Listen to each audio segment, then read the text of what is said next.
গতকালকে রুবায়েত ফাতেমা তনিয়া ফাই একটা পোস্ট দিছে যে সে নাকি এগুলা করতে চায় নাই, তারে হইলো নীলা ইস্টাফিল জোর কইরা হাত পা ধইরা এগুলা করাইছে। মানে সে নিজে থেকে এগুলা কিছু করে নাই, আর সে না বুঝা করছে, সে বুঝতেই পারে নাই জল এত দূর ঘোলা হবে।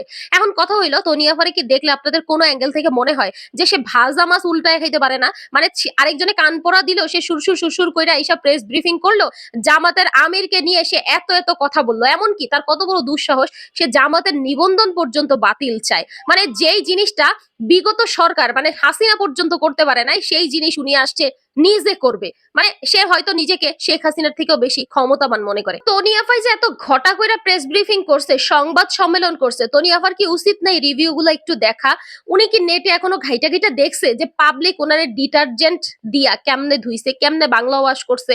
একটা মানুষও তো ওনার পক্ষে একটা স্ট্যাটাস, একটা ভিডিও তো দূরের কথা, কেউ ওনার হয়ে একটা কথা পর্যন্ত বলে নাই। উনি যে নারীদেরকে নিয়ে এত কথা বললো, সেই নারীরাও তো ওনারে সাবান ছাড়া ধুয়ে দিল। অনেকে কইতেছে যে নারীদের দায়িত্ব ওর কাঁধে কে উঠায় দিছে, নারীদের দায়িত্ব ওরে নিতে কইছে কে, নারীদের হয়ে কথা ওরে বলতে বলছে কে? নারী আর নর্তকীর মধ্যে আকাশ পাতাল তফাৎ। ও যদি নিজের নারী মনে করে তাহলে তো হবে না, ও তো নারীর কাতারে পড়ে না। যাই হোক, মানুষ এইভাবে ইচ্ছা মতো ধুইছে। এখন কথা হইলো একটু অতি বাড়াবাড়ি আর একটু অতি পণ্ডিতি সব জায়গায় চলেও না, আর করা উচিত না। কথাই কিন্তু আছে, অতিবার বেরো না ঝড়ে পড়ে যাবে। অতি অতি অতিরিক্ত কোনো কিছু, অতিরঞ্জিত কোনো কিছু করাই আসলে উচিত না বা ঠিক না। তনিয়াফাই যেটা করছে, যেই দুঃসাহস দেখাইছে জামাতের আমিরের বিরুদ্ধে গিয়ে বা জামাতের আমিরকে নিয়ে যে সমস্ত কথা বলে, এইটাতে হিতে বিপরীত হয়ে গেছে। মানুষ তাকেই আরো ট্রল করতেছে, তাকেই আরো নেগেটিভ কথা বলতেছে, তাকেই আরো নেগেটিভ ভাবে নিছে। বাপ রে বাপ, যেই সমস্ত খারাপ কথা মানে তারে বলছে মানুষ, মনে করেন যে চামড়া যদি লোহারও হয় তাও মনে হয় ধরবে, আর মানুষের চামড়া তো মানে বুঝেনি। মানে কি পরিমাণ কথা যে তারে কইছে মানুষ। গন্ডারের কয় না যে গন্ডারের চামড়া হইলে ধরবে না, গন্ডার কেন লোহা দিয়া বাধাই করে আনলেও ধরবে, এমন কথা মানুষ তারে বলছে। কোন উপাধি তারে না দিছে!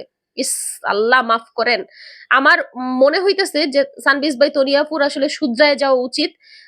টাকা পয়সা হইলেই যে সব জায়গায় গিয়ে মাতাব্বরি করতে হবে, সব কথা বলতে হবে, সব জায়গায় গিয়ে নাক গালাইতে হবে, সবকিছু করতে হবে, বিষয়টা এইরকম না। লাস্ট পর্যন্ত মানুষ হিরো আলমের সাথে তার সাথে তুলনা করছে, চিন্তা করেন।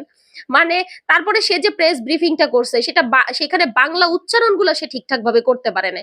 বারবার যে উচ্চারণগুলো করছে, প্রত্যেকটা উচ্চারণ, বেশিরভাগ উচ্চারণে সে ভুলভাল উচ্চারণ করছে। আমাদের রুবায়েত ফাতেমা তনিয়াফারে নিয়ে যারা ট্রল করছে, নেগেটিভ ভিডিও বানাইছে বা প্রতিবাদ করছে, তাদেরকে নাকি 14 শিকের ভাত আমাদের তনিয়াফাই খাওয়াইবে। এখন কথা হইলো, আফা আপনি কয়জনরে খাওয়াইবেন? একজন, দুইজন, তিনজন? কয়জনরে খাওয়াইবেন? হাজার হাজার মানুষ। জামাতের আমিরের কিন্তু প্রতিবাদ করা লাগে নাই, তার হয়ে দেশের মানুষ আপনারে একেবারে মনে করেন যে সাবান ছাড়া ধুইয়া দিছে। এর কথায় আছে যে সরম তনে মরণ ভালো, আমাদের আঞ্চলিক ভাষায় একটা কথা হয়। আপনার তো ওই জিনিসটা করা ফরজ হয়ে গেছে।